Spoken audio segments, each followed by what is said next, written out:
Hi, I'm Jamie, and welcome back to Teachers Tech. If you've used AI to generate images, you know it can create amazing visuals.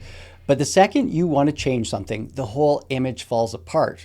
You want to fix a typo, swap one object, or match a specific style, and the AI gives you something completely different. Today, I'm going to show you a single trick using JSON and Gemini that solves all of these problems. We're going to start by editing text on an infographic that I made in Notebook LM, then swap objects in a scene without breaking the style, and finally clone a real photography look onto a subject. And every single one of these works in the free version of Gemini. Let's get into it. Okay, let's start with how I can edit text with Gemini from a different image. So I'm just going to go over to my Notebook LM and I'm going to open up this infographic. And I know right here I have the word missing. The injection part is missing out of this one I created. It only has this one bracket on this side. I'm going to go ahead and download this here. And I'm going to go back over to Gemini now. And I'm just going to drag this down into Gemini. So the prompt I'm going to give it is this. Extract all the visual from this image, including all text content and format as it's structured in JSON file. So this down below, you can copy paste it. This is going to be in the description. I'm just going to go and submit. So this is the JSON file, and you can see here's the title right through here. We can see the different points. Here's the issue that was having, and I think it has something to do maybe with these brackets. That's what I'm going to try to fix first. Well, we'll make a few other changes as well. I'm just going to go and write this down here. I'm going to say apply the following JSON code to the image. So I am going to put the image down here again, just like this. And so I'm going to take this code and I'm going to just paste it right here. And I'm also going to drag this image down again into it. So I'm going to update the code though. And it's very easy to do. Let's go ahead and make this full screen. And what do we want to do here? So if I look at this, everything looks right here with the brackets, but it just doesn't seem to be pulling it out right. So I'm going to make a change here. And I think it might be maybe it's this type of brackets that's doing something here. And I'm going to go and I'm going to keep this in here. I'm just going to cut this out and put this in the end like this in brackets. So I'll just put this after like this. So I think I got the spaces out now. We'll put it like there. Okay, so there's a change, one change that we've made, and let's see how this goes and looks. I do find I am going to turn it to Pro. Sometimes when I have it on fast before, it's rewritten things, but I want everything else to kind of stay the same. So I'm going to go and submit.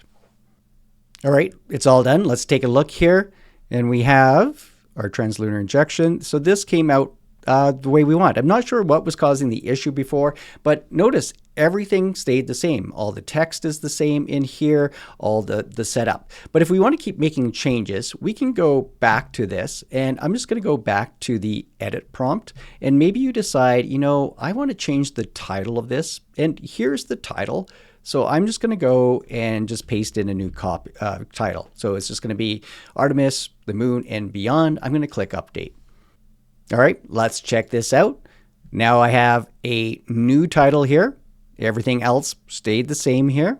I'm just going to bring over the original just so you can see that the structure didn't change. The one thing I would say, if you go ahead and try to add, let's say you're trying to add more text, the structure isn't going to change. We're just making a few changes to the text. The way we're doing it, changing it with the JSON file, won't change. If I needed this to be bigger in the background, it's not going to make those changes. So if I try to add a lot more text, then it's going to go over top and out of the background. Just a tip there. But you can see how if you need to make some quick changes to some text using this JSON file way, this can keep the structure of your file and be able to make those quick changes. Tip number 2, we're going to stick with JSON.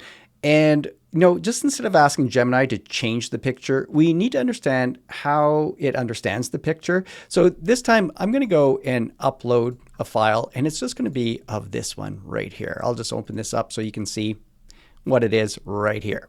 Okay, so I'm going to go and do this again, extract all the visual information from this image, same as before, and it's going to be output in a structured JSON file.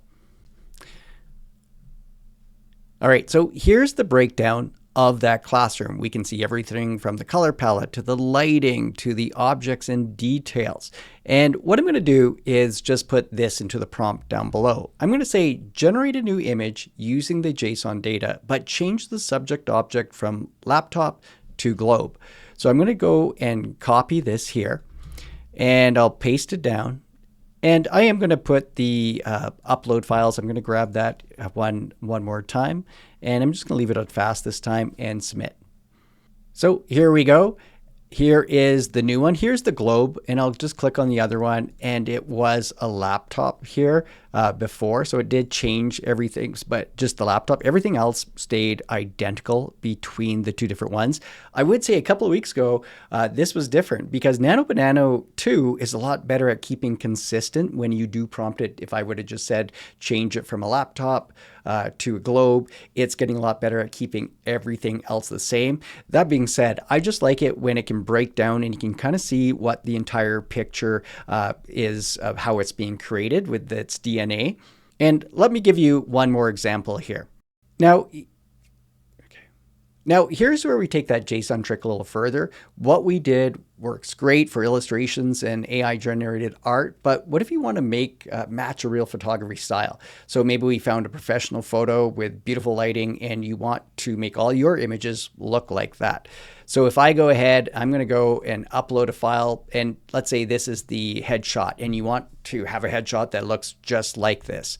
And I'm going to go ahead and say, describe the photography techniques in this image in JSON format, and I'm going to hit submit.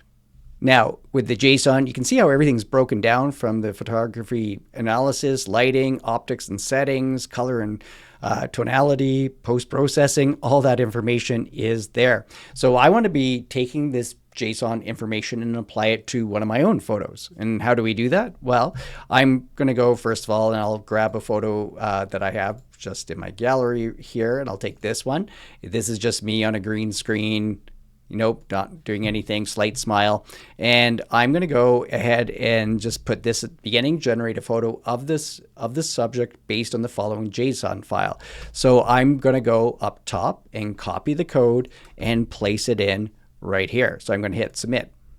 Okay, so here is the photo that came out. I can see the lighting has me wearing the exact same thing that she was in the first photo, and I'll want to change that. Now, I do want to point out, every time I would rerun this, so if I put my picture in again and ran the exact same thing, a different picture would come out.